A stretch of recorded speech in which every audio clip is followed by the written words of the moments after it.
Phone call తో మీ బంగారాన్ని విడిపించి ప్రెజెంట్ మార్కెట్ రేట్ కే కొని బ్యాలెన్స్ అమౌంట్ ని క్యాష్ గా లేకపోతే సమానమైన బంగారాన్ని మీకిస్తుంది అక్షయ గోల్డ్ హబ్. ఇరాన్ దిశగా తమ యుద్ధ నౌకలు పయనమయ్యాయని అమెరికా అధ్యక్షుడు డొనాల్డ్ ట్రంప్ తెలిపారు. అక్కడి పరిస్థితులను తాము నిశితంగా పరిశీలిస్తున్నామని, ఇక ముందు ఏం జరుగుతుందో వేచి చూద్దామని అన్నారు.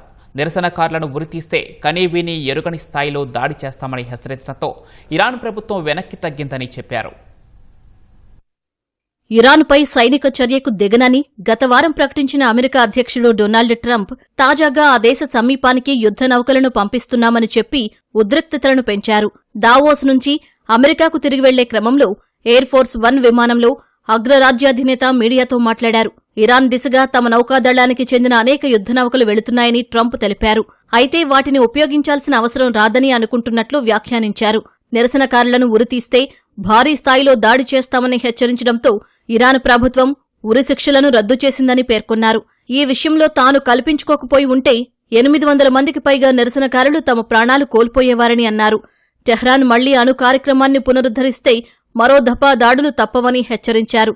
ఈసారి ఏ ప్రాంతంలో చేపట్టినా తేలిగ్గా దాడులు చేస్తామని ట్రంప్ తెలిపారు. I'd rather not see anything happen, but we're watching them very closely. 837, mostly young men, were going to be hung on Thursday. And I said, if you hang those people, you're going to be hit harder than you've ever been hit. An hour before this horrible thing was going to take place, they canceled it. And they actually said they canceled it. They didn't postpone it, they canceled it. So that was a good sign. But we have an armada. We have a massive fleet heading in that direction, and maybe we won't have to use it. We'll see. If you do business with Iran, you're going to have a tariff of 25%. రాబోయే రోజుల్లో అమెరికాకు చెందిన విమాన వాహక నౌకలు సహా ఇతర సైనిక సిబ్బంది మిడిల్ ఈస్టుకు చేరుకోనున్నట్లు అంతర్జాతీయ మీడియా పేర్కొంది.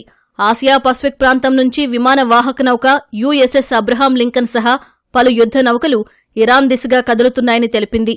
మిడిల్ ఈస్ట్లో మరిన్ని గగనతల రక్షణ వ్యవస్థలను ఏర్పాటు చేసేందుకు అగ్రరాజ్యం యోచిస్తోందని వెల్లడించింది.